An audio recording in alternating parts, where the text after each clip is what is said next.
Hello and welcome to Bulbacast, the podcast where various members of staff of Bulbagarden sites get together and talk about all things Pokemon. I am your host, Glik. I also run the TCG section on Bulbapedia, and with me today we have Kevable, who is, I believe, you're working on Bulb News, right? Yeah, I'm planning to get it back up and running. Lately, I've just been doing my own thing, so I haven't been as prevalent in the community, but you might see me in the anime section on the forums if you look hard enough. And we also have Pikadex, who works on our forums in some division, I believe. Yes, I work in the OTB and general. Right, and TheCapsFan, who's in video game part of the forums, aren't you? Yeah, thank you for having me. I'm a moderator for video games and the arcade, which is the video game section, the general video game section on the forums. And finally, we have Wyndon, who's also a mod of our video game section. Yes, and I also help out in the general Pokemon discussion. The podcast today, we're just going to go over the whole year so far in Pokemon, as it's been quite a few things despite a sort of slow year in general. We had a new season of the anime start up, I think, like late last year, October, November maybe.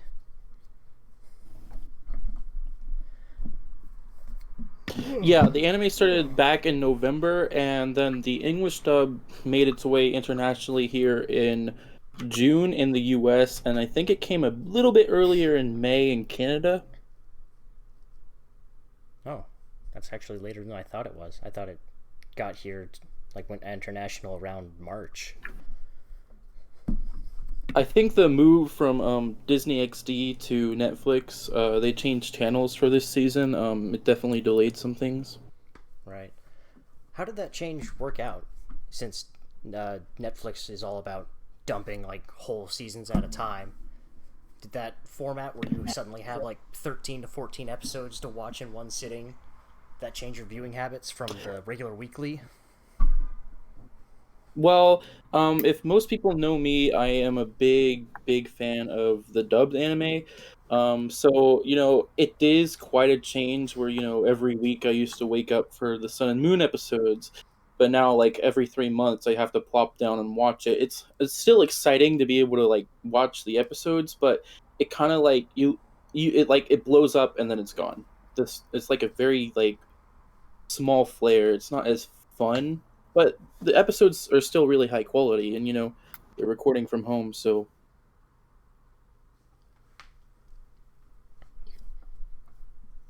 Anybody else? I was just going that to say, change. Go ahead, Wyndon.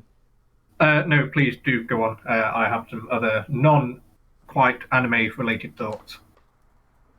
That's fair. Yeah, I mean, personally, I've never been super into the anime, but I think now that it's on a more, accessible platform, being with Netflix, I might actually jump into it. Given that the season is up and running now, so definitely forgot about that. So definitely thinking about jumping back into that.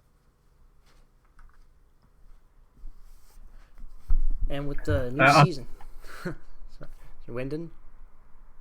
No, I was just going to very quickly say that in terms of animation more broadly, it's been quite a bumpy year in some respects, but I will let you finish up with thoughts on the main anime. Right. This new series went a different direction than usual. It introduced a second main character to go along with Ash, who's appropriately enough named Go. It seems to be based heavily on the Pokemon Go game. I wonder what they're trying to promote with that. Right. And Go he's a very interesting character, because with he's a good guy, but it feels where they try to promote Pokemon Go, where he wants to catch every single Pokemon, it kind of goes against, Ash's values as a trainer, where, he tries to become friends with the Pokemon before he catches them, and he catches very little of them, but Go will chuck a Pokeball at any of them.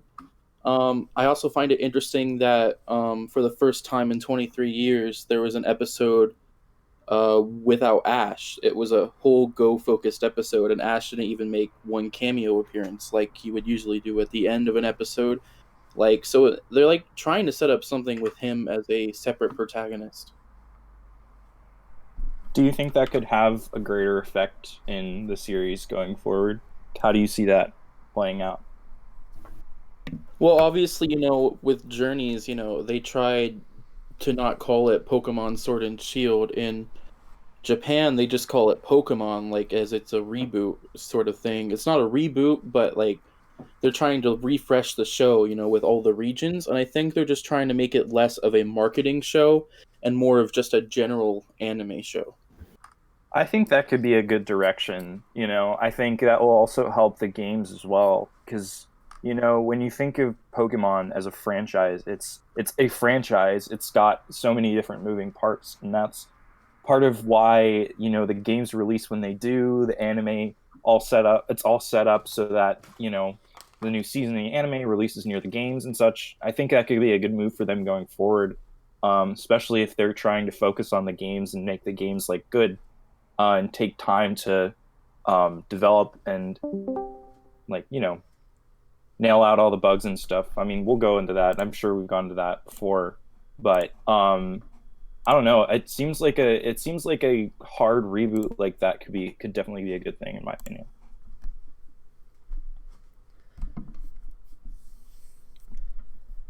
Do you think they're gonna give separate series to the characters, or do you think this is just Go's one season and they'll do individual episodes maybe later on, or do you think maybe this is the last season with Ash and they just continue with Go?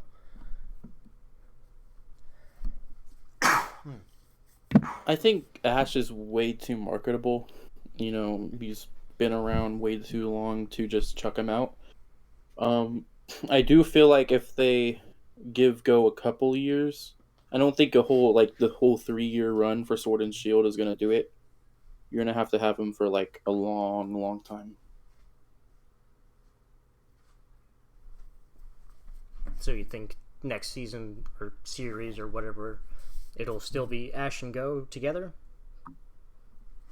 I mean, who knows? I mean, they've been messing around with the series since Sun and Moon, It's been very unpredictable what they've been trying to do with it. Right, another thing for the series is that it's not just Sword and Shield, it's jumping everywhere. I think there's only been 5 episodes actually in Galar? Yeah, they so Ash and my mic is recording really loud.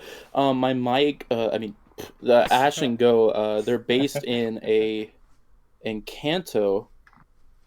They are under they're researching under the professor, an anime only professor. His name is Professor Cerise. So I feel by making it anime exclusive, focusing in Kanto instead of Galar, again goes back to my idea of they're trying not to make it a series specific thing. This is Pokemon Journeys is the anime now.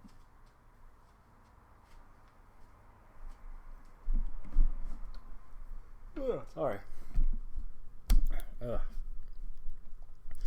How does Ash and Go's dynamic work out? Because you were saying Go's whole style of catching stuff seems to go opposite of how Ash likes to do things. Is that a continual thing that they bring up, or is it just you do something different and then they just move on?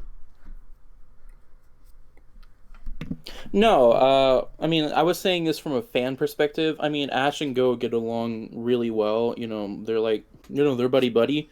It's just, from what they've developed over, all these years, it's kind of where the anime has always been Team Rocket, taking a Pokemon without, even if it's a wild Pokemon, that's bad. But then, Go will just chuck a Pokemon and then put it in Professor Cerise's park, and then, oh, it's okay, even if he doesn't interact with it that much.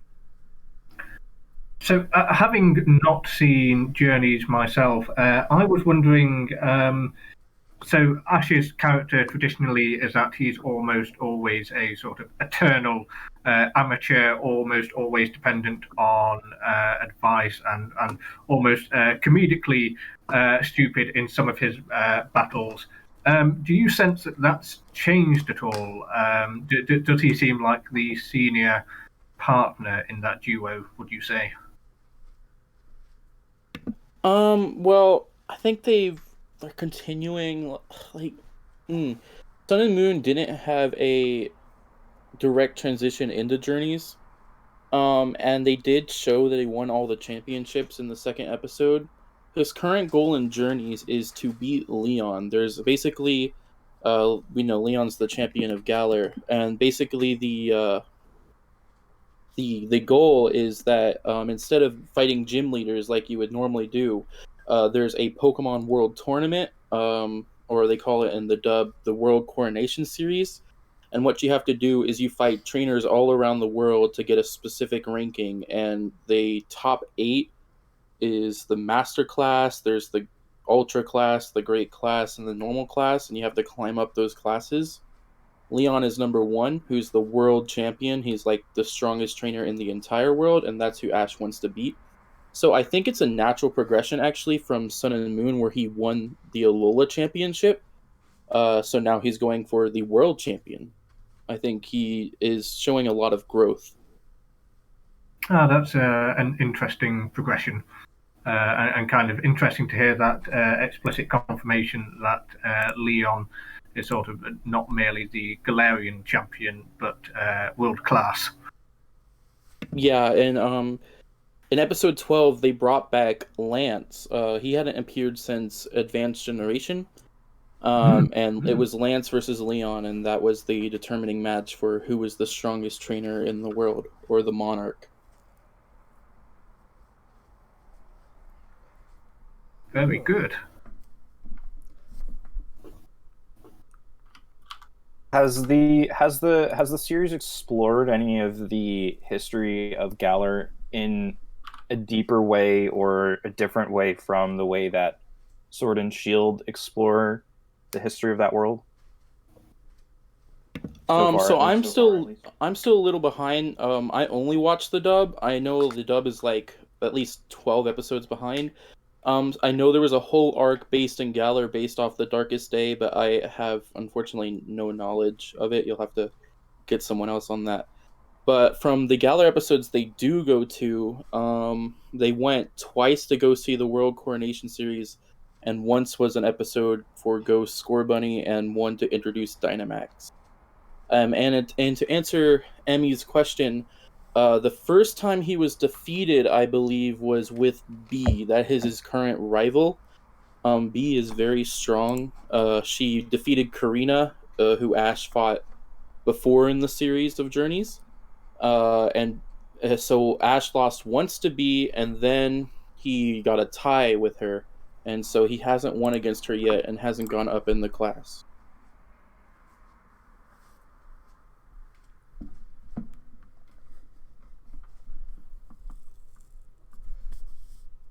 So I was checking out some stuff on Bulbapedia about this, about the series, and it seems like legendary Pokemon are popping up a lot more frequently, since, Go's whole thing is catching every Pokemon.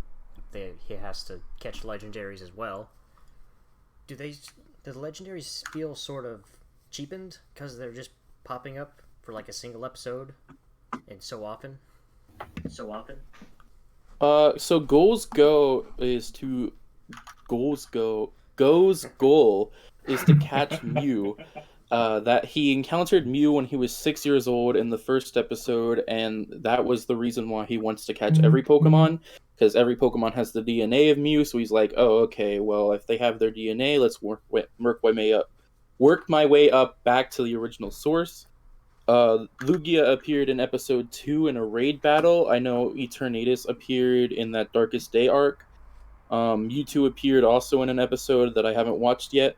And there was a Celebi cameo for the movie, for the Go Only episode, because he met a friend who was searching for Celebi, kind of like how he was searching for Mew. I don't recall any other legendaries actually. I need to remember, but I don't think they're appearing as frequently as they did before. What about Go's goal to catch a Go-Go?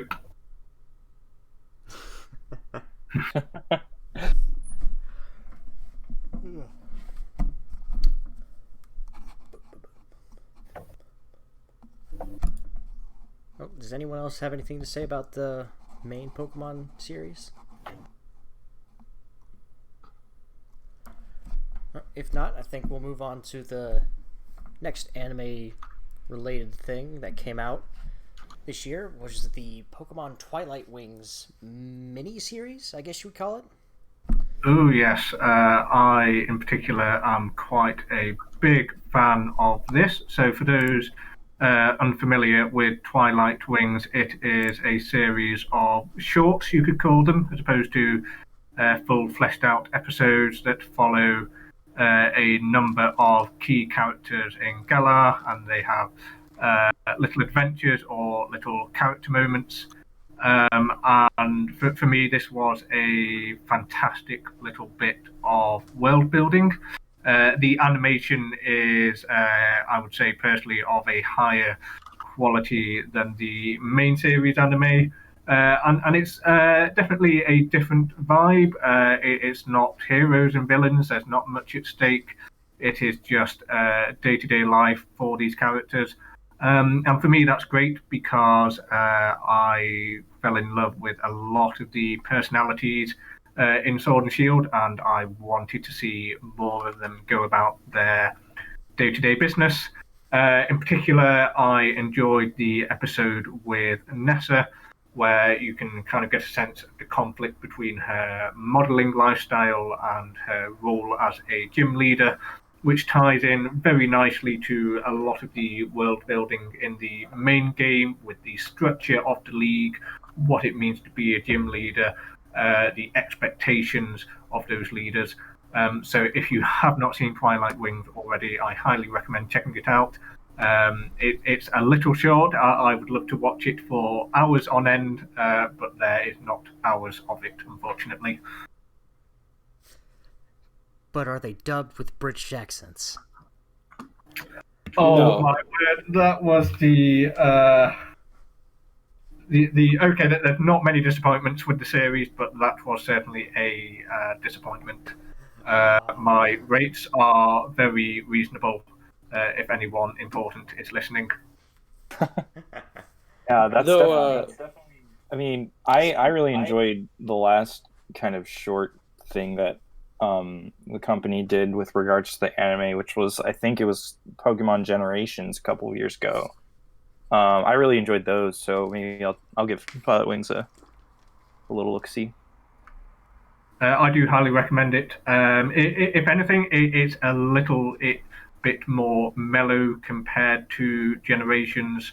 And Generations, of course, follows some specific moments from the main series games. Twilight Wings is actually set sometime before Sword and Shield take place, so you kind of see Galar at rest, as it were.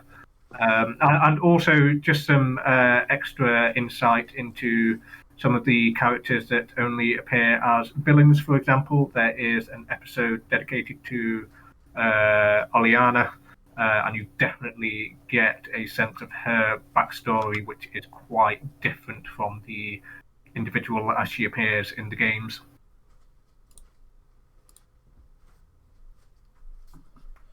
Do they make sure that it doesn't overlap with anything that would happen in the main series? Like, obviously there's no Ash or Go or anything, but they set it up so there's not a conflict solved in Twilight Wings that is also being solved in the main series. If there is one, I'm not aware of it. Twilight Wings, to be frank, doesn't even hint at the existence of Eternatus or Chairman Rose's plot. it is it's a slice of life in a sense.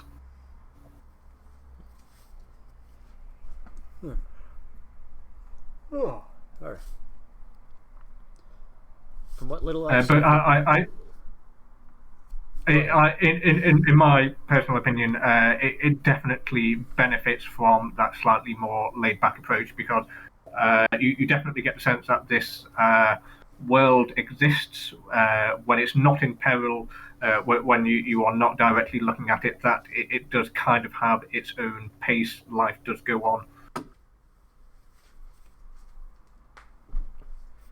I think that was one of the main things that made me a bit upset with Twilight Wings, is because I talked about this during our last Bulbacast, where basically, you know, Twilight Wings set up Rose and Oleana so good. They were such good characters in this anime, and it only makes me more upset that they just shoved them to be villains in the main games. Because, you know, their chemistry, you know, was great, and they seemed like great characters on their own. So, you know, when I saw that episode featuring Rose and Oleana, I was just like, why did they have to turn out to be the villains, you know?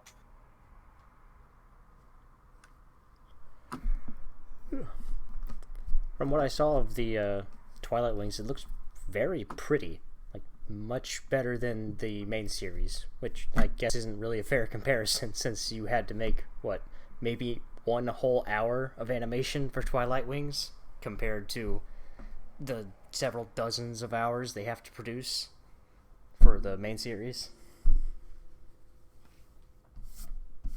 Absolutely. I think it's a very beautiful, almost it feels in some respects like a passion project, but not something that was strictly necessary. That role probably goes to the main series, but the Pokemon world is definitely richer for it. Something that personally I don't think looks quite as good as Twilight Wings was the first Pokemon movie remake put out on Netflix this year, with a CG remake of Pokemon the first movie. Anybody watch that? Oh boy. So yeah, this came out back in July in Japan. It took a long time to be dubbed. Probably because of, again, the move from theaters to Netflix. And I know Netflix tried putting every single dub at once. The dub has for movie 22 is the best part of movie 22.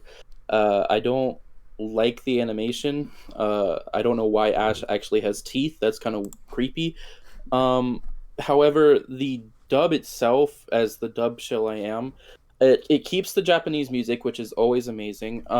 And because they had the current cast compared to the 4Kids cast, you had a entirely different, you know, you were able to compare the two movies, and it's great. And, you know, 4Kids was notorious for changing a lot of the scripts for the first movie to make it more family value friendly, you know, like, oh, we're all friends, and, you know, but so the remake itself is not good. I will say, if you want a more faithful version of the first movie, though, watch the dub of the 22nd movie. You know, they did bring back Dan Green, which was, yeah, that was awesome too. I might be the dissenting opinion on this, because I did actually quite enjoy the remake. I only watched the dub, and I could have sworn there were slight changes in the script compared to the original animated version that worked for the better.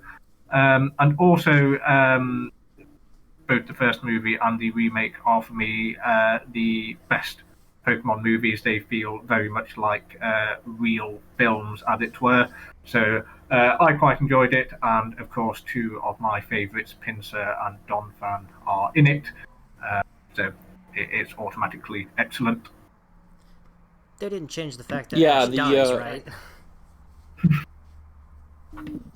yeah, what Snowy was talking about, exactly what I said. One of the major changes I can point to is in the Japanese version and in the dub version of the remake. When Meowth and his clone are talking, most people know the quote that it's the same earth, the same air, the same sky. The actual quote is, he asks if the moon is going to be a full moon, and he says, yeah, it's going to be a full moon, which the dub uses. I know some people were confused about why my brother wasn't there. Uh, so it goes to show, how big 4Kids changed the movie. And my anime nerd is coming. Does Misty still say Pokemon aren't meant to fight?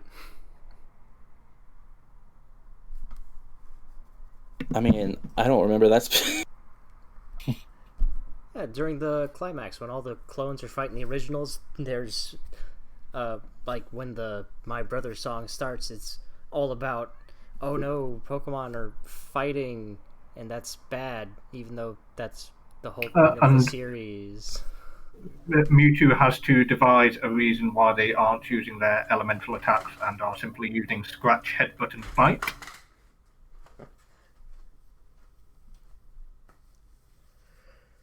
Off the top of my head, he said something to the effect of, and now we will battle not with attacks, but with our raw strength, or he says something like that. I will, I think that's Pokemon Origins did it better. That one battle with Blue and Red where Squirtle used Bite on Charmander. That was scary, and I think that was a lot that got the point across a lot better than,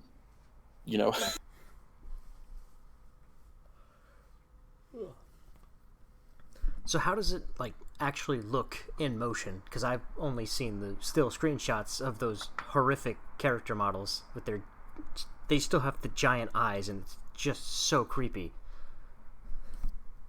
Oh yeah, animation is fine. It's just the art style itself. Like, it moves very fluid.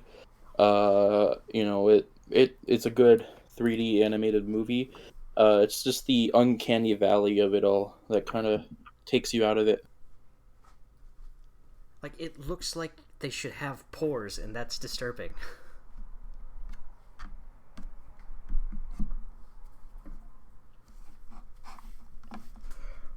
It almost looks like really, really... They tried too hard to make claymation high def. Yeah, some of these still shots of the Pokemon actually looks like little figure models. Yeah. I mean, I know what they were trying to do, it's been a trend recently to get some 3D movies of anime out there. There's that Stand By Me Doraemon movie. There's the Dragon Quest movie that also came out around the same time on Netflix. And Lupin the Third just came out, I think, that 3D movie. So, it's not just a Pokemon trend, but I think Pokemon could have tried to make it a bit cleaner.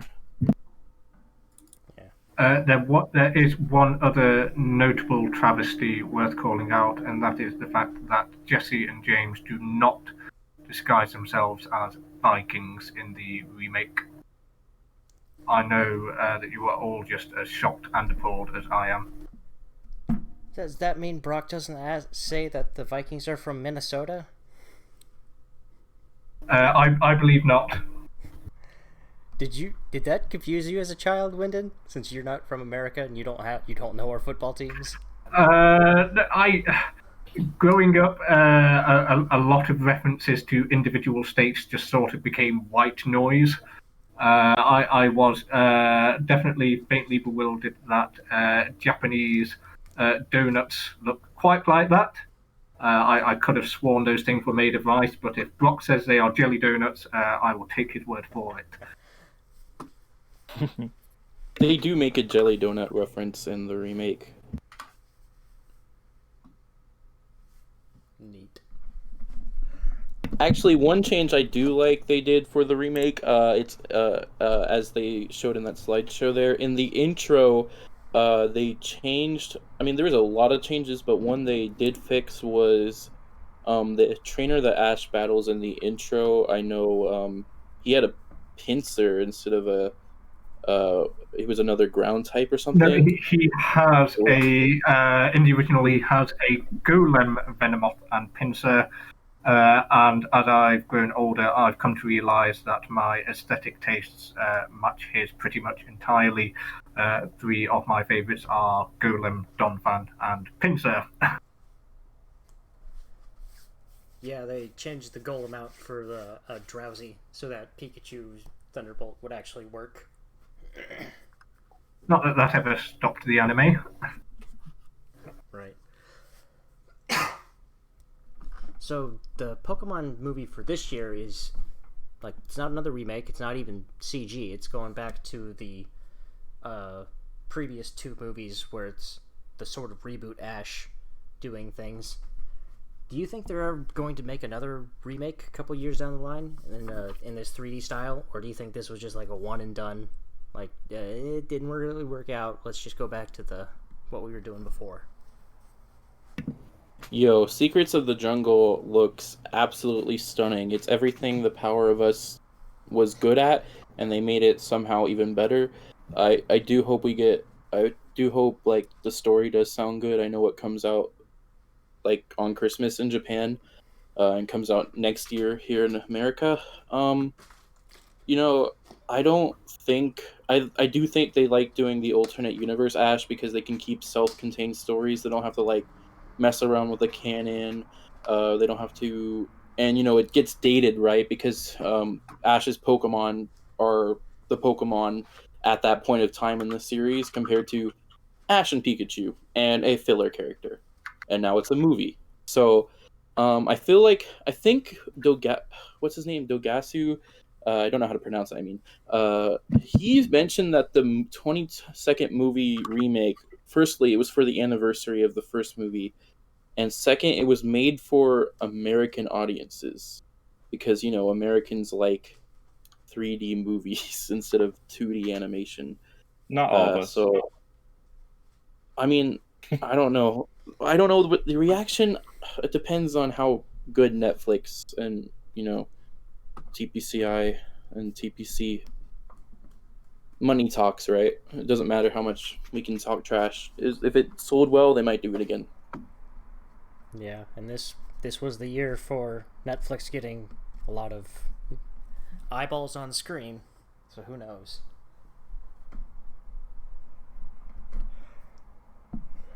I think that was most everything for animation for this year. Ooh, there is one final piece of animation that I would like to bring up because I think it might actually be my favourite piece of animation of the year, and that is the Gotcha music video by Bump of Chicken, which I believe was released alongside a trailer for the Isle of Armor. I could be wrong, or as part of a Pokemon Direct. If you have not seen it, I wholeheartedly recommend you check it out. It is a whistle-stop tour through pretty much every generation of the series thus far. And one thing that I particularly love about it is that it references a lot of specific moments from the games. I would say that the Pokemon series, it has a lot of recurring characters, it has a lot of cameos, but generally isn't in the habit of harking back to particular battles or particular plot points. This music video is fantastic for that. You see Gold face off against Red. You see the protagonists from Black and White and the sequels face off against N. It's a very somber moment. You see Blue with his smirk as he stood in the champions room. It's a wonderful piece of character all crammed into 2 minutes. You see all the gym leaders, you see all the champions, however briefly. My favorite piece of animation for the year. That whole video was a Sakuga moment. Like, it was brilliant. Yeah, but how's the music? I mean, I think it's too short. Apparently the video is 3 minutes long. I don't believe it. That went by fast. I want more. Well, I will point out that the song does make a second appearance in a trailer for Sword and Shield itself using footage from the games. It's very well meshed with that. So you can hear the full song if you want to.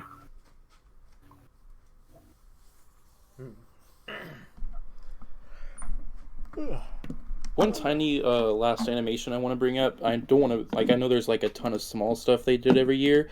There was an interesting one. I don't remember if it was this year or last year, but I'm going to check that real quick. Pokemon, they have a kids channel for really little kids because they wanted to, because of the new COPPA rules, they wanted to have a kids channel and a regular channel. And they did this amazing 30s style animation called Poketoon. It was Scrafty and another Pokemon. I don't remember, but yeah, it was published in June. And compared to the normal stuff they produce, it was animated amazing. Yes, it was very much Steamboat Willie. Yeah, I mean, it was and it came out of nowhere too, and I really wish they would do more of these, but it just seems like it was one and done, which surprised me because it was really high quality. Just looking at this, I'm looking at a preview right now on YouTube, and it looks like something straight out of a Tom and Jerry episode. It looks really cool. And they just dumped that on a kids channel with no advertisement or nothing. Yeah, it still got 1 million views though, so hope they do more. Neat. Moving on to the various video games in Pokemon this year. I think the first one out this year was the best one, Pokemon Smile. Oh, right. Oh. I downloaded that thing the day it came out, and I have not even bothered opening it to see what the heck it is. I didn't even realize it came out. I thought it was like Pokemon Sleep. It just got announced and then was left for dead, But well, if you haven't put 900 hours into it, then I'm afraid you can't apply for the 10-cent job. Yep. But the first actual Pokemon game of the year, I think, was Cafe Mix, the little puzzle game they put out for the Switch and for phones. Did anybody try that? I believe that's actually not correct. The first game they put out this year was the best game that they put out this year, and that was Rescue Team DX. And boy, do I have a lot to say about that game because, wow, I will say the first one, the original, back on GBA and the DS, really, really, it speaks to me. It's a childhood favorite of mine. So when that game was announced last year, I felt like I was the only person in the community who was actually super hyped for the game. But then they decided to release Animal Crossing a week afterwards, and I think it really kind of killed the hype for the game, which sucks because I think it's a really good, and faithful remake. Art style, I think, is really, really beautiful, hand drawn, and I think that although some of the quality of life improvements, that, if you can call them improvements, might take away from the original a little bit, I think for the most part, they really nailed it.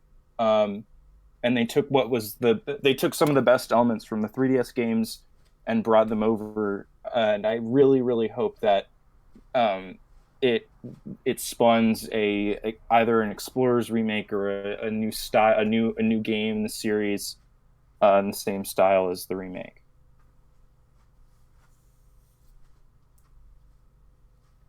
I completely forgot about that. That's me reading about. Yeah, like I said, so did everyone else. I remember I told a friend, I'd bought it like I think 1 or 2 days after it launched, and I was like telling a friend who I like a longtime friend about this, and I was like, "Yo, you gotta get this game," and then like Animal Crossing came out, and they're like, "Why did you make me spend $60 on this game when I should have spent $60 on Animal Crossing?" I was like, "Oops." I still love this game though. Thanks for supporting it. Yeah.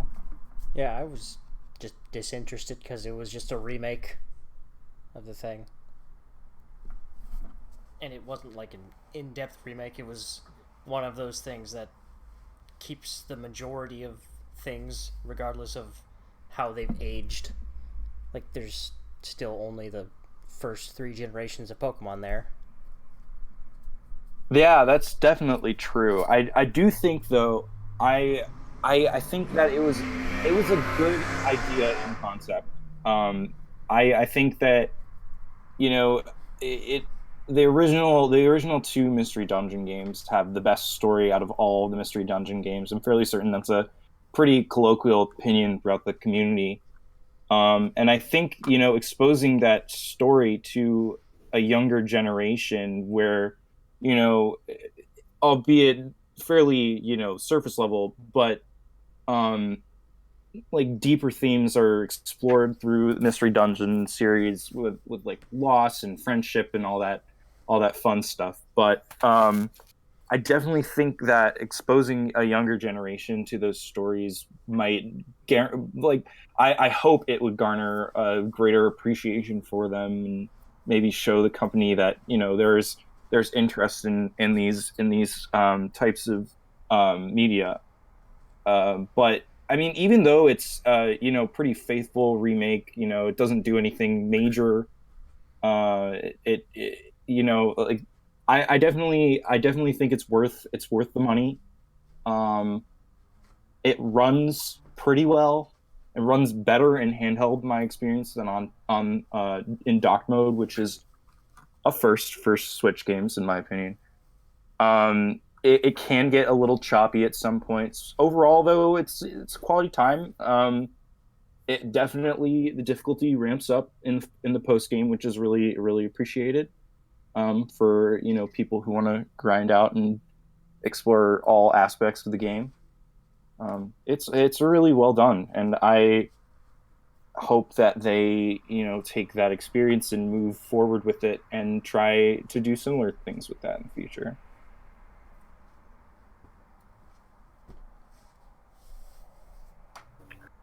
I have a feeling that no one is able to gainsay you on that because not many other people played it. Yeah, I know. I've never been like a Mystery Dungeon fan. I really wanted to get into the series. I used to try it when I was a kid and died the first dungeon, and which kind of put me off originally. So I'm a little bit too late. I have the game. I have not touched it. I have too much of a backlog. But once I play it, I will get back to you on that. Oh, for sure, yeah. It definitely is it's a great place to start with the series if you're looking to do that. So the Switch version is the definitive way to play in my opinion. I had Gates to Infinity as a kid, so I heard that's a bad one. So I don't know. Don't worry about that. Might have affected my experience. We don't talk about that one.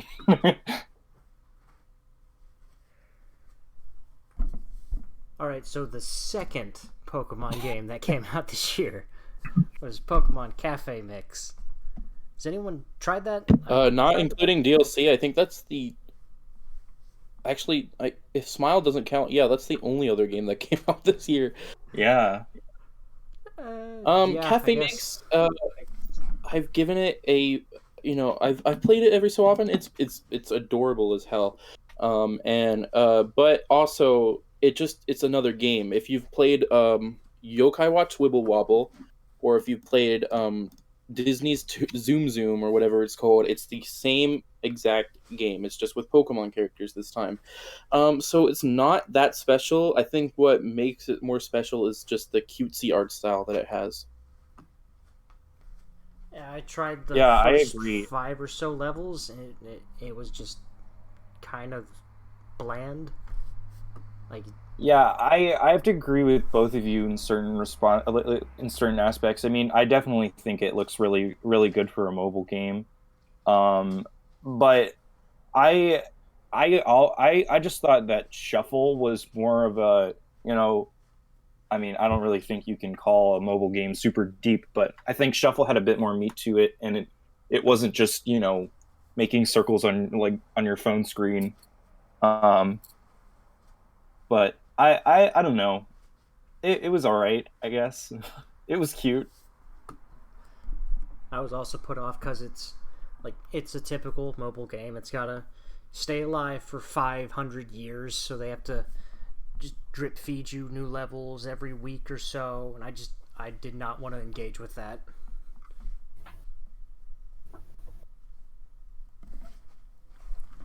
Yeah, that's fair. I will say, you know, Mystery Dungeon DX came out. I was like, okay, cool. So the Pokemon Company is going to, you know, pay more attention into and put more effort into console spin-off games. And then they released Cafe Mix, and I was like, so what was DX about? You know, You I'm a sweet little naive bit child. yeah, I I'm a little bit mean, confused on the direction that they want to go. I mean, like clearly they want to push the mobile with, you know, that they've given to Go for the past 5 years, 4 years, whatever it's been. I mean, they've got Shuffle did really well. Cafe Mix seems to be doing really well. Masters has done really well. So, I mean, that seems like the general direction they want to take. But then, you know, why put the budget on a console spinoff then? Yeah, It's just and kind of the Pikadex only came interesting. out. console spinoff that I think, well, there's new Pokemon Snap, which has been drip feeding images to us, but whatever happened to Detective Pikachu? Didn't they announce a Switch version for that I last year? think they did, yeah. And that's been nowhere to be found either. Yeah. Did they announce a Switch version, or did they just announce the sequel? Maybe it They was just the said a sequel. new game. They didn't say if it was a sequel or a remake. Well, certainly it has to be a sequel because the movie did gangbusters, so they want to have another movie for them to be able to make. I would hope it's a sequel because the 3DS game's ending was actually bad. I hadn't played the 3DS game. I've honestly I've actually been looking for it. It's fun, but like Looking it just for it ends used so game stores abruptly. for Like really cheap what? price. Like the game just ends. It's just weird. The way they end it is like, okay, great. It definitely felt like they were setting up for a sequel, so I don't know. I don't know what happened with older games. I mean, Detective Pikachu was and Sleep was announced in May of 2019. You know, we have Unite, which is I guess coming out. There's tons of leaks coming out for it. And new Pokemon Snap looks great. It's supposed to come out next year, but like, there's not Is a it? lot of I thought stuff. it was supposed to come out this year, and then they just didn't release anything about it. No, they didn't Uh, attach a year to it when they announced it. yeah, I'm Hmm. just saying next year because there's already like pre-release images, so it looks like they're kind of deep into the game. I just like the series as a whole in terms of game content. Yeah, I think you're right. Where it's like Go and Masters, that's kind of what they're banking on these days, especially with Go and the anime. Well, I don't know if it's safe to say that they're banking on just those two. I mean, we have to take into consideration the fact that Sword and Shield have sold more than any other game in the series history. So, I mean, like the market is there. I just wonder how they're gonna, you know, fill in the years where, um, you know, we don't have a big blockbuster hit like Sword and Shield. Like, are they going to focus on mobile or are they going to focus on consoles? And I think that's a question that people have been asking for a number of years now, and it definitely seems like they're leaning towards the mobile market.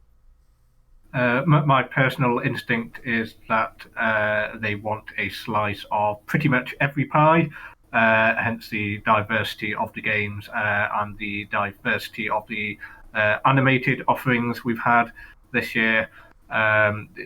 Licensed products, the Pokemon Company really is stretching out those tendrils to everything that can be sold. Gap years are always kind of weird. I know we kind of had this back in 2015 as well. They were kind of just releasing whatever, like Precross and Shuffle and Rumble World. So it's like Super Mystery and there Dungeon. was and Pokken was there and Super Mystery Dungeon was there, and that can be compared to the Mystery Dungeon remake now and the DLC. Those are the two big things, and you just have a bunch of other apps. So gap years are always kind of tough. I really hope they step it up next year, especially if rumors are to be believed or whatever. Do you think what do you think they're gonna announce for next year? I have my own thoughts, but like you just said, I think that rumors might be pretty telling, but I mean, rumors are rumors, and I've learned to not get so hype about it, but also, as Diamond and Pearl was my first game, that'd be kind of cool.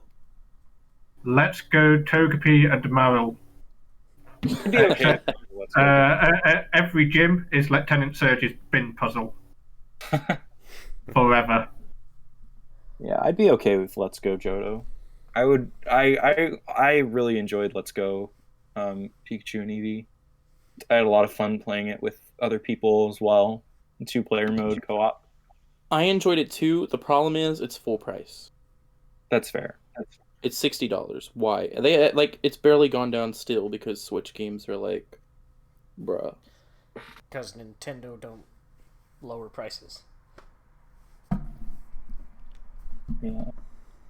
And I guess the big thing that happened this year. Well, I mean, we've kind of touched on most everything a little bit, but the other big thing that happened this year in the games was obviously the DLC.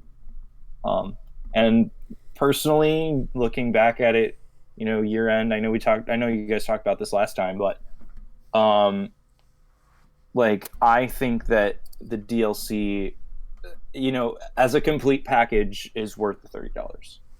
I wasn't gonna buy it, just with Isle of Armor, but I think with the additional content that they've added in Crown Tundra, it's worth it now. I am definitely of that perspective as well. I thought Isle of Armor, especially in terms of the overworld, the level of detail, the theming of the areas, the returning species, exploring the seas whilst being chased by Sharpedos, was a fantastic experience, and it had more sort of depth in terms of exploration than the entirety of the base game. And if anything, the DLC has thrown the base game into relief in terms of what was going on or not going on with the wild areas and routes on mainland Galar. Yeah, I also think it's actually it's pretty impressive in my opinion that they said at the beginning of the year when they announced that DLC would be coming to Sword and Shield. They said we will have this out by the end of the year, and they did. And I think that's really commendable given everything that's gone on this year, where we've seen other games get delayed. I think I'm pleased to see that this content was out this year. I mean, I'm a big Zelda fan as well, and so the fact that we haven't had any news about Breath of the Wild, it's worrisome, and it was really unsettling to not have anything this year, but it's good to see that at least not every single studio has been affected as highly, I guess. On your point on that, though, I think that more on shows that they already had the DLC ready. Like, that could have just been the base game in the first place, because the game came out in November, they announced the DLC in January. So I think that it is awesome that they had it out this year, but it also shows, they were planning that from the beginning. Are you suggesting that some species were gate kept from us in order to facilitate a slow drip feed of returning content to get at our wallets. That is quite an allegation. Not to be a Twitter user, but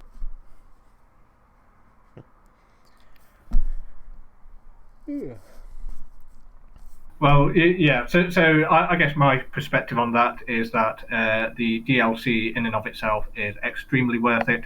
Do get it if you already have the base game. The base game itself, is that worth the full price? And am I completely happy that the whole experience now feels complete with the addition of DLC? Yeah. Complicated feelings on that.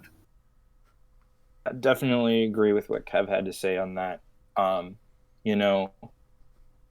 Yeah, it came out this year, but it could have came out last year with the rest of the game, I guess. But yeah, I'll also agree with Wyndon. I think it's worth it, and if you haven't played it, it's definitely worth a playthrough. oh yeah, don't take my comments about the DLC. Like it's still really good and it's worth it. I was just like, it's kind of, it just goes back to the discussion we had on our Isle of Armor Bulbacast.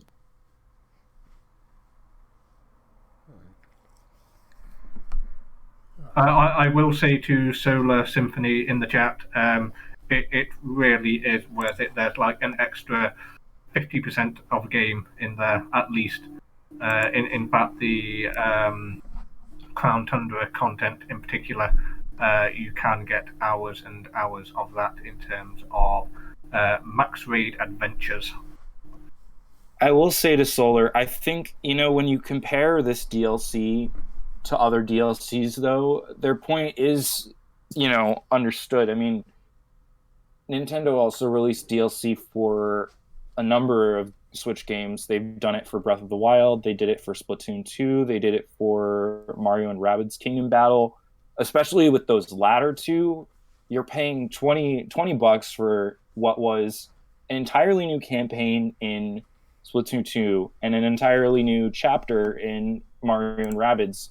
And so, to ask $30 for two other wild area-esque places that, could have been in the main game is a lot.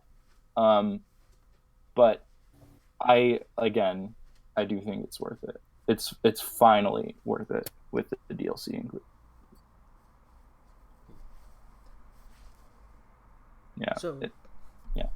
Other than that, if you're looking to squeeze out just a little bit more Pokemon content in terms of games, if you have the Taiko no Tetsujin rhythm game, they've released some new songs this year from the anime.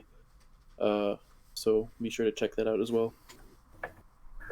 And there is, of course, one other popular game to mention that's had quite an interesting year in 2020. Pokemon Masters. I was actually going to say Go, but if anyone else wants to touch upon Masters, they are free to do so. So I was going to say it's been a mixed year for Pokemon Go. In my opinion, they responded quite well to the challenges relating to COVID. This year, you have extended ranges for Pokestops and gyms. You can now compete in gym raids remotely. And of course, new features that were probably already in the pipeline. You have trade evolutions. You have the introduction of Jesse and James. You had the introduction of Gen 6 and even some Gen 8 Pokemon. Megas. There was some issues with implementation around Megas at first, but it does seem that feedback was taken on board and that was changed. Couple of slight issues, or really one significant one that it especially feels as though it's beginning to creep in. Having played it since 2017 myself, I felt that for the first 2 years of the game, I never had to spend a penny to get the full experience. that is now shifting. You are seeing increasing levels of monetization in the Pokemon Go experience, particularly this year with remote raids. You will often find yourself having to spend in old money. It would be 79 pence to participate in a remote raid. Your friends can invite you. There's an element of social pressure there. On community days, when shiny Pokemon are up for grabs, you can again spend just a little bit to get some additional research tasks. And then recently with sort of larger scale one-off research events, so you have Kanto, you have the Galarian Mime event, they are starting to ask for, off the top of my head, something like £8 or £10 in English money, and it's slowly starting to bite a little in terms of what players are expected to input to get the full Pokemon Go experience. And just to quickly answer your question, Solar, there in the chat, my favourite Generation 8 Pokemon is Galarian Weezing. Yeah, Solar, mine is Morpeko. And Snowy, I totally agree with you on that. I'm not an avid Pokemon Go player like some people. I played it a little bit back this year to finally get a Melmetal, which was hell. And then I was waiting on it because I had a shiny Chikorita from way back. I wanted to transfer into home, and then they announced how much it costs to transfer to home, and then I was like, oh. So I totally feel you on that. Solar, my favorite one is Cramorant because it's hilarious, and the fact that you can sometimes see it eating a literal Pikachu is hilarious. And actually, just very quickly, Solar, to come in on that, I did actually last year cosplay as Galarian Weezing. I do own my own stovepipe hat, and it was very funny because I attended the London Comic Con, and whilst I was there, I met a gentleman who had a 6-foot tall foam hat with a working smoke machine built into it. But fortunately, that meant that there were 2 Galarian Weezings, both in hats. So we got a couple of photos as a pair to make up the whole.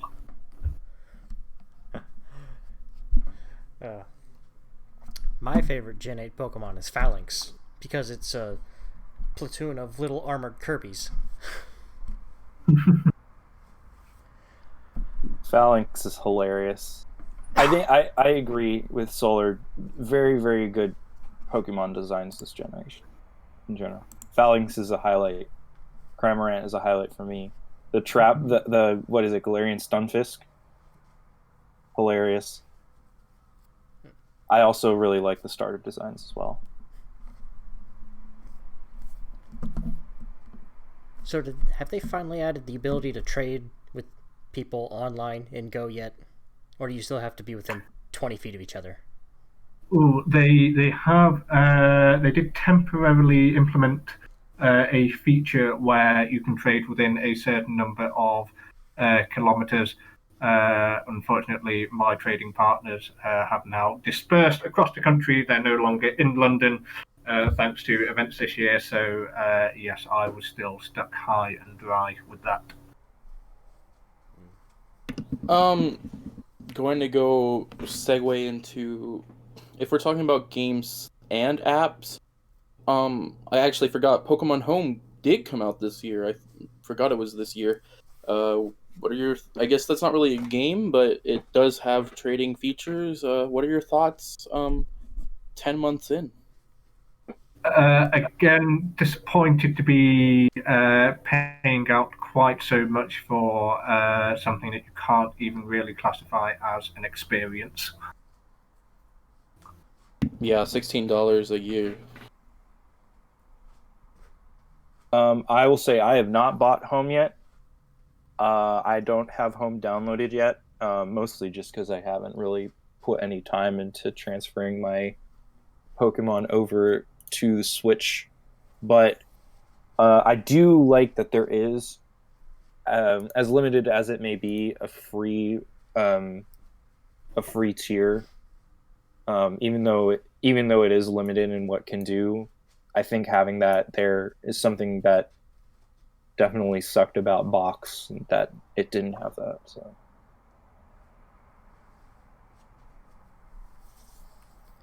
I would recommend to anyone who is looking to transfer species from older gens, do so whilst you can. I was fortunate and my bank subscription had not expired. If that had been the case and I still had a lot of species sat in there, I would have been very disappointed. Oh, I meant bank, not Box. Oh well. And I think I'll finally segue into Masters. I know that came out last year, so technically they kind of rebranded. So now they're Pokemon Masters EX. So let's say it's a separate game. I started playing it this year. I really do. It's super enjoyable. It's triple battle the game, and there's so much like character lore and just all the interaction, the way you battle, the way you have to strategize. It's really great. I haven't seen myself spending a lot compared to a lot of gacha games will make you spend, and even when they added that stamina system, it definitely um they're so generous. I mean, I started playing the game late and they gave me so much stamina as gifts. I was maxed out. Like I have 999 stamina. So I really do enjoy it. And I'm gonna mention the dub one more time since we finally went through Twilight Wings as well. I really enjoy all three casts. The English dub, they split casts by universe, so different characters will have different voices depending on the series. Like Brock has different voices in everyone, or like Leon had different voices in Twilight Wings and Journeys. It's really cool. I also liked how Jesse and James and Meowth got to appear in Masters with their actual voices. So there's so much opportunity with this game as the ultimate crossover that I hope we get to see more of. Hey, my name's Gloria. Me mum packed me lunch. That was crazy. Yeah, I wanted to try that, but my phone is too old, unfortunately. Yeah, I have Masters downloaded. I downloaded it pretty early when it came out, and then I just haven't gotten around to it. I don't know what it is. It's accessible, I've heard nothing but, well, not nothing but good things, but mostly good things about it. I just haven't tried it yet. Yeah, I was the same. I've had the app downloaded since it came out. I think what finally pushed me to play it, and I definitely recommend you do this after the cast. The music is actually amazing. It's done by the guy who did the compositions for X and Y, or the arrangements. And he does brand new remixes of every theme. So like Barry's theme kind of has his Barry's battle theme kind of has his old battle theme, and then it's like it goes into this new territory. It's I think like I listened to the entire playlist and was like, holy, I gotta play this, and I finally opened it. So if the music doesn't get you pumped up to play it, I don't know. Yeah, I'll definitely take a look at it. Doesn't the game also have like fully dubbed voice acting as well? It does. Yeah.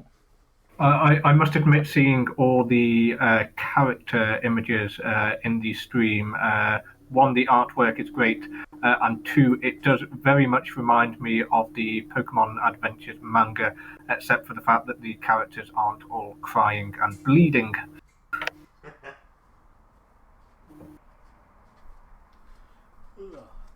Oh yeah, for the manga fans, I know it's been going on in Japan, but they're finally releasing the next Black and White 2 volume next year. God, it's been so long. Yeah, it's A little bit late on that. only 8 years late. Ooh. I cannot wait to see what they do with Chairman Rose. He is faintly strange and a tiny bit intimidating in the main series game, so of course that will be magnified in the manga to satanic levels. He'll have an army of children who work in dangerous mills. It's going to look like it's the 1800s in London. Instead of Eternatus being the energy source, it's going to be slave children on giant wheels. Oh no. Yeah. So, does anyone play the TCG? I'm I have afraid not in a very long time. All I know is that there was a really good animated commercial for it. They replicated Ken Sugimori's original artwork style to promote a Cleffa Togepi Igglybuff set. Yeah. Oh yes, I definitely saw that. And one other thing, although I don't currently play, I did see some of the cards that were released this year, I believe, and they are doing some quite interesting things in terms of the design space.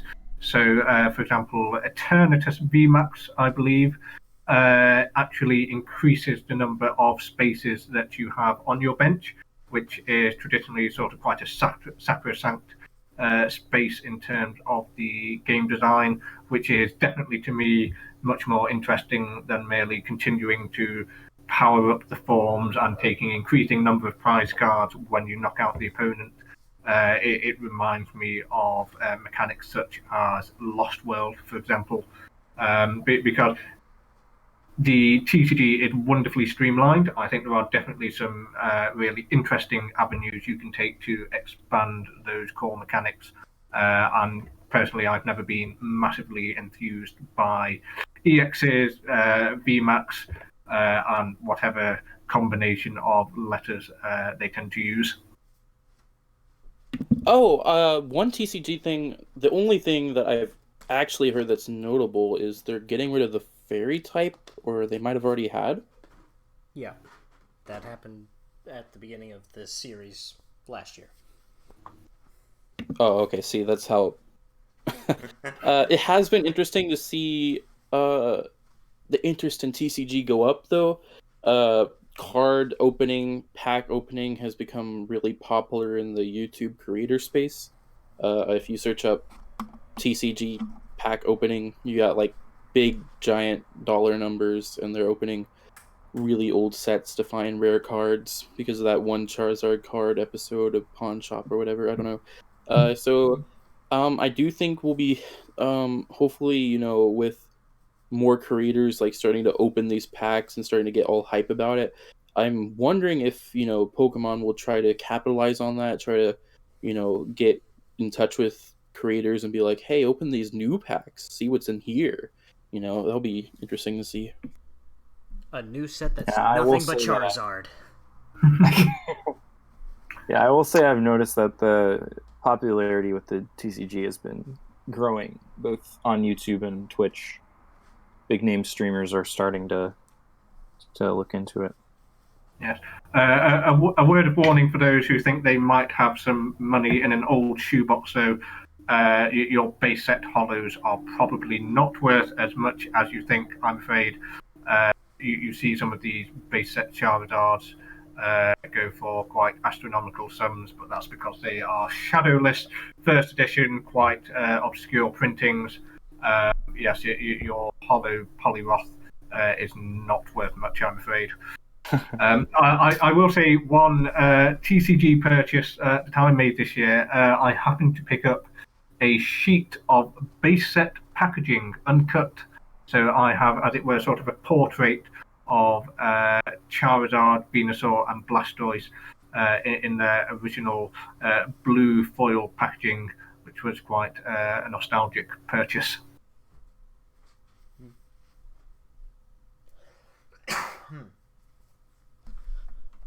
Well, I think we've got To our viewers, I've been calling Wind and Snowy this whole time. Sorry about that. And I've been extremely offended, but far too polite to call it out. How dare you? No, It's the accent. How could you possibly mistake an Australian for a British person? Oh man, that's the American in me, I mean, I don't even have a criminal record. Yeah, he's not in prison. Yeah, I'm totally not Australian. Of course, that is a gentle ribbing of the other Australian members of the community, including the head of Bulbagarden, so please, I didn't read it. Well, everyone knows he's a criminal. He's Giovanni. That's true. I think that's all the Pokemon news for this year. Do we want to touch the flaming ball of rocks that is Unite? Probably. Or do we want to save that? I guess we could have a forward look to 2021. Yeah. Unite's probably do going to that. be the first big thing for the year, like an actual release, because like they had a whole playable build for this year, back in February. So I assume that's going to come out sometime early next year. And Tencent is hiring, as Wyndon alluded to earlier in the video. Yeah, it's kind of late to hire for that game now, though. They would have already hired those people. Well, they are saying we want people with lots of Pokemon experience. Something about like extensive playthroughs of the main series and all sorts of random stuff on the job applications. Off the top of my head, it is Master Ball ranking in competitive play 900 plus hours of the main series games, having completed every main series game and having watched over 500 episodes of the anime.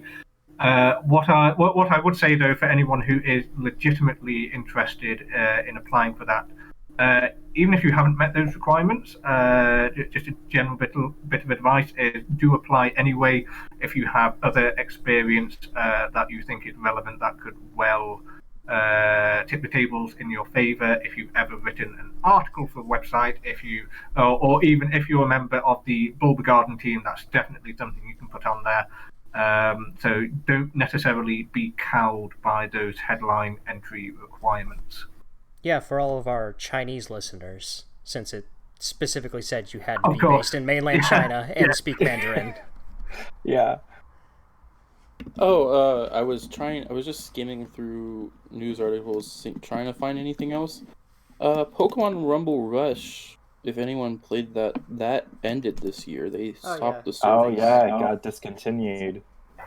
I played it briefly when it came out and hung on to it for a little bit, and then it disappeared from my typical daily library. I don't know why they keep trying with Rumble. It's never been interesting, and they don't actually add anything to the game to make it interesting. I agree. Like they did Put more effort into Mystery Dungeon. Yeah. Like the last Bring Rumble back before Pokemon that Re- was free to play. Yeah, I remember liking it. It was all right. It was a mobile game. And to your point about Pokemon Ranger, Kev, I will say Pokemon Ranger 3 is the best spin-off game of all time. That's the only one I played, and it is Brilliant. Don't even say anything else about it. Beautiful. So, is there any, I guess, with Wyndon, I said it right this time, with upcoming games, is there anything you guys want? Like, we know there's Detective Pikachu, New Snap, DLC. possibly a new main series, and Sleep, and Unite. So that's 5 games coming out next year. Anything else you might want? Third DLC. I know it's not going to happen, but please let us visit that power plant. Let us fill out the rest of the Pokedex. Let us maybe get a bit more closure in terms of roads. Let us go on the London Eye. Let us go on the London Underground. Oh, I'm sorry, the Wyndon Underground. Yeah, I know it's not Underguards, but I would just love to see that final installment in Galar to tie it all up in a really neat bow? I'll say it. I want Let's Go Johto next year. I think that's the perfect game to hold us over while they take the necessary and important time that a Diamond Pearl remake would need, and hold off on that for another year. Let's Go Kanto sold 10 million copies. Johto and Gold and Silver are regarded as by many as the quintessential Pokemon games. I really think that Let's Go Johto would be a great idea for next year. So that's definitely on my wish list. And I really would like to see another console spin-off. I mean, we're getting that with new Pokemon Snap, but maybe an announcement for something new coming to console as a spin-off would be great to hear. So that's my wish list for 2021. On the Let's Go Johto thing, I totally definitely want one as well. It's just more so I'm worried about, the fan base actually sucks. So how is that gonna be a reaction to it? Another Let's Go game? Like, that's not gonna... I don't know. I don't know how the fan base is gonna react, but I think that over time reactions of Let's Go, like the general what's the word? Reception of Let's Go has mellowed out over the last couple of years. I mean, I think maybe it could just be because of all the controversy over the past year and a half, with Sword and Shield and all that, and Unite has kind of taken away from the controversies that Let's Go stirred up. But I think Let's Go is a very good idea to introduce co-op into Pokemon. I think that it would fit really well as a side series. I don't consider Let's Go Kanto to be a main series game at all. Even though it's connected, I consider more... It's connected in certain ways, but I consider it more of a parallel, and I really like to see them expand upon that. We are getting lots of Let's Go love in the chat. So let's collectively try and make Let's Go work. Let's make it a real priority for Game Freak. Let's make sure our voice is heard to appease those people in the chat. The thing I want next year is the thing I want every year, which is Pokemon Harvest Moon. Just make it, please. It's a free throw. It's a perfect idea. It's just obvious, and they've never done it. Pokemon Story of Seasons. We don't talk about Harvest Moon anymore. Story of Seasons. Yeah.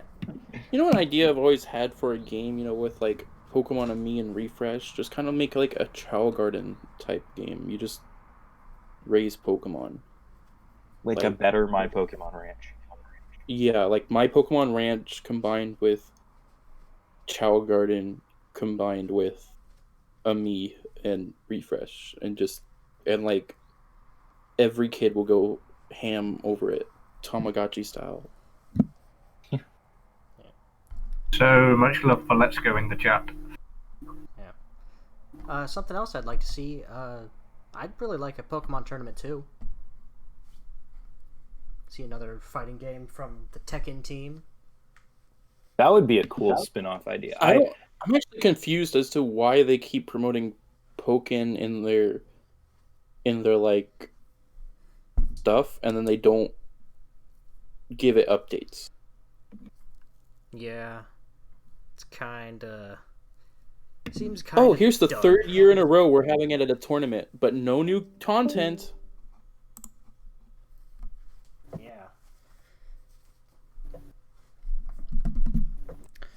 Yeah, so, Pokken would be an interesting thing to do. No, they want to continue. Pokken. Pokken Is a very rude word in German. Okay, Pokken. Yeah. I don't speak German, so I apologize. Yeah. They actually had to change the name of it in Germany. Really, what is it? Pokemon tournament. Oh. Yeah, they just couldn't shorten it.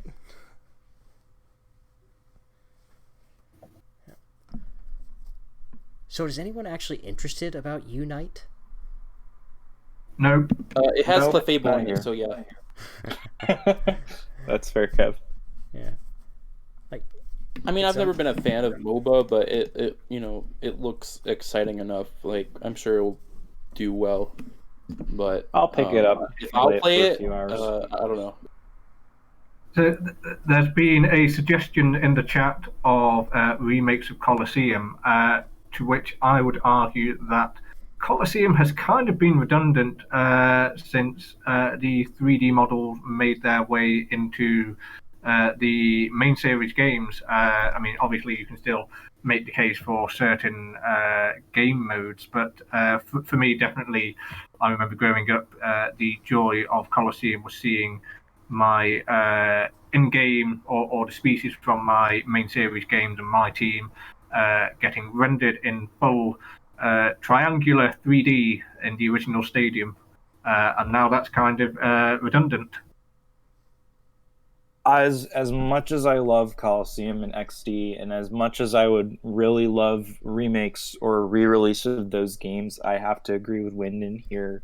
I mean, the biggest like for starters, they definitely missed their chance. I feel like at a Coliseum Stadium Battle Revolution reboot, when they didn't do one for Gen 5 and then again in Gen 6 and 7. But the biggest thing that they can do, in my opinion, to like acknowledge and take the ideas from Coliseum and XD is to revamp the like battle animations to be much more like they were in those games as opposed to the way they are in Sword and Shield now. That's definitely something they can do moving forward to implement the same kind of feeling and that Coliseum and XD get out of that. I will say it is really unique that you get to explore kind of like a post-apocalyptic, almost steampunk Pokemon world. But I think the time for that is gone, unfortunately. The best part about Stadium was the minigames, and Coliseum doesn't have those, so there's absolutely no point in touching that thing again. Like, as standalone RPG Pokemon games, Coliseum's clunky because of you can only catch Pokemon through the snag mechanics, so you're only getting the exact same Pokemon every single time. And it's shorter, I'm pretty sure. Like, significantly shorter. What, Coliseum compared to Stadium? No, Coliseum compared to the core series. The handheld Yes, games. it is definitely shorter, but yeah. That is a good point. Pokemon Go did add Shadow Pokemon, so there is some sort of connection to modern Pokemon. But I mean, if they were to do anything with that, I think that they've already done it by, implementing that idea of Shadow Pokemon and purifying them through Go. Right. I just don't think the Coliseum games have particularly good single-player modes. So I don't think a remake would be, unless it's like a whole major overhaul, and that it's like a reboot more than a remake. I don't see the point of going back to them.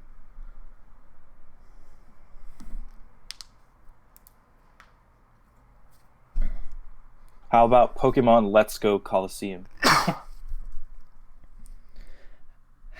What? How about that? I'm trying to wrap my head around. By? Like, the whole, like, Coliseum's whole gimmick is that there's no wild Pokemon, and Let's Go's whole gimmick is that there's only wild Pokemon. That's the point. How does it You work? never know. It could work. Maybe the hybrid is that the trainers spawn from the long grass, and then they appear in the Earth world, and then you snag their Pokemon. Oh my god. It's Role reversal. You're running through the desert, and you see someone just walk out. It's like, oh, I'm going to battle. Someone just emerged from the sands. Machoke gets on like a gigantic motorbike and starts driving around through the desert instead of, you. I will say, Emmy has a point in the chat. We definitely need more Mirror B in our lives. Yes, that's why he should be the next person at Masters. Mirror B with his partner Ludicolo. Yes. You'll sell millions. Yeah. Going back to Unite, I definitely think that we'll see what happens with Unite. But as of right now, I'm not super interested in MOBAs. I'll probably pick it up for a little bit, play a little bit, put it down, move on to something else. But we'll see. Yeah. I have a question for everyone. What was your favorite or defining moment of the year? In terms of Pokemon? Yes. The most defining moment was definitely the Direct in June with new Pokemon Snap, and then I think it was information about Isle of Armor, I think, and then Smile and Cafe Mix were there as well. Maybe that was earlier in the year, not in June, but that was the defining moment for me. And then the week later, when they announced the second Direct, which showed Unite, that was definitely the defining moment for me. I mean, not for me, but I feel like for the series, the defining moment would be the Galarian forms and the new Pokemon, since new Pokemon are always kind of like the major thing. The introduction of Calyrex and the Horsies. I forgot their name already. Horsey's an old Pokemon.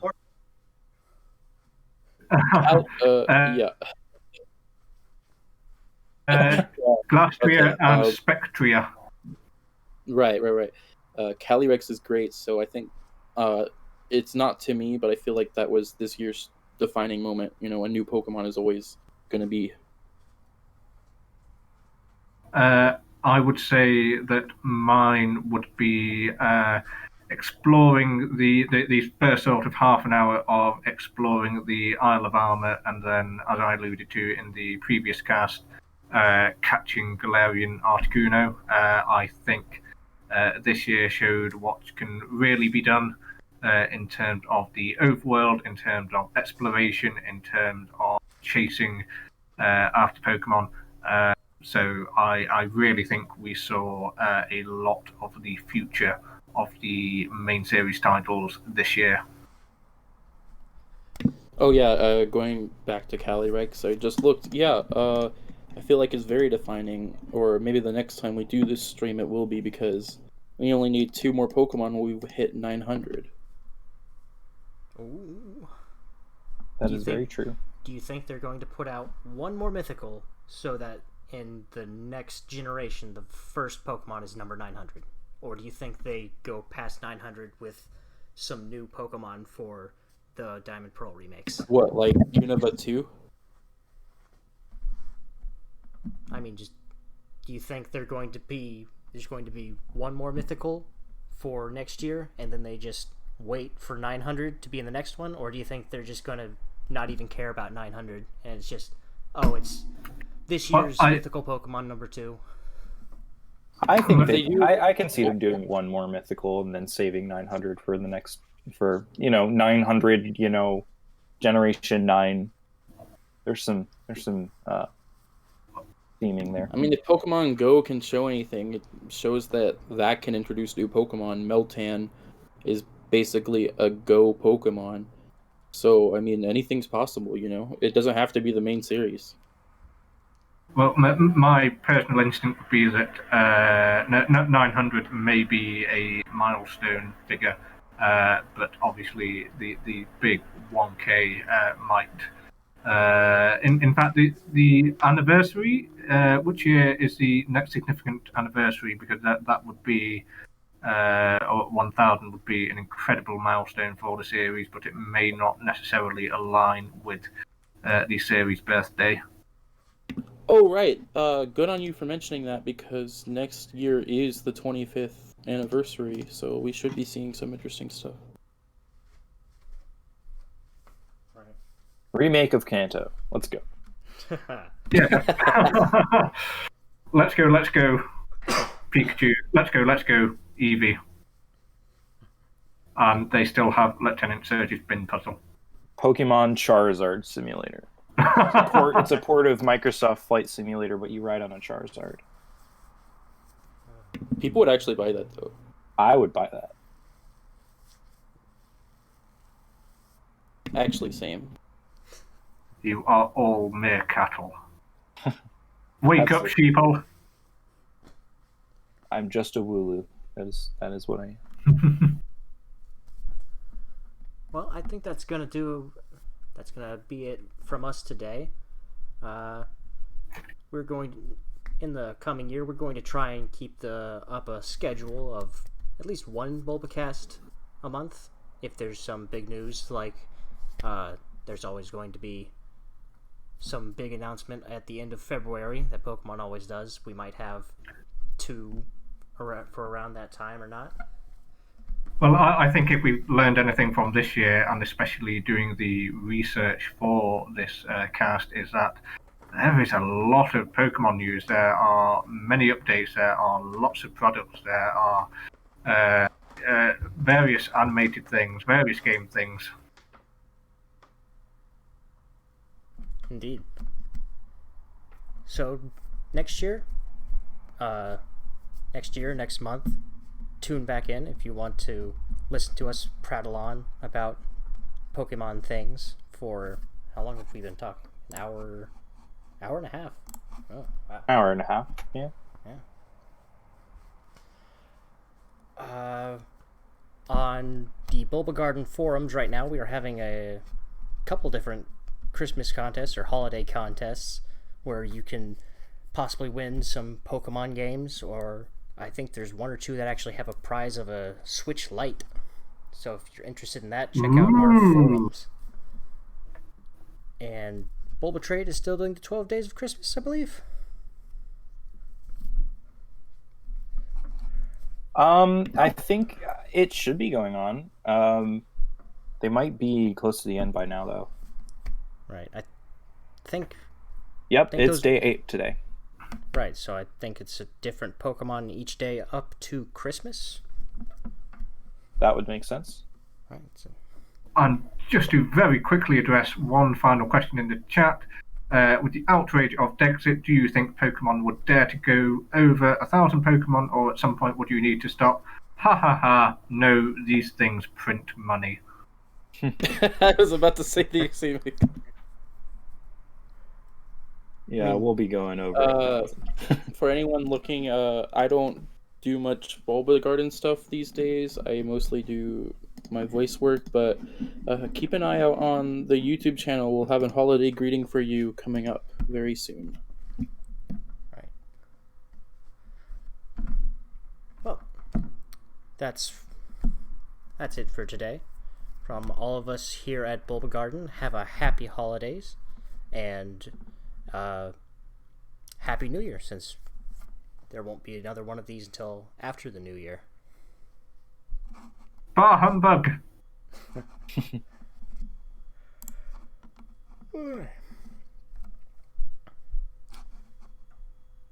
Bye?